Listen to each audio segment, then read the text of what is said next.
கர்த்தருக்கு ஸ்தோத்திரம்.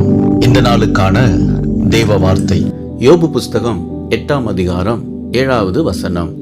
உம்முடைய துவக்கம் அற்பமாயிருந்தாலும் உம்முடைய முடிவு சம்பூர்ணமாயிருக்கும். இந்த நாளின் தேவ வார்த்தையின்படி ஆண்டவராகிய இயேசு சம்பூர்ணமான முடிவை தந்து உங்களை ஆசீர்வதிப்பார். வேதத்தில் தாவீதை பற்றி வாசிக்கும் பொழுது அவர் ஆடுகளை மேய்த்து கொண்டிருந்த சிறுவனாய் இருந்தார்.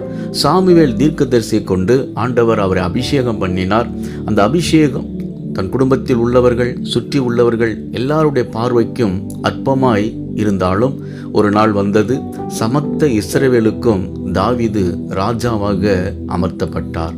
ஆண்டவர் சம்பூர்ணமான முடிவை தந்து தாவீதை ஆசீர்வதித்தார். தாவீதின் சிங்காசனத்தை கர்த்தர் நிலைக்க பண்ணினார். அன்பானவர்களே, உங்கள் வாழ்க்கையிலும் சில காரியங்கள், சில சூழ்நிலைகளை பார்த்து உங்களை சார்ந்தவர்கள் அற்பமாய் நினைக்கலாம். ஆனால் கர்த்தர் சம்பூர்ணமான முடிவை உங்களுக்கு தந்து உங்களை ஆசீர்வதித்து உயர்த்துவார். விசுவாசியுங்கள், மகிழ்ந்து களி கூறுங்கள். இயேசு உங்களை ஆசீர்வதிக்கிறார். ஆமேன்.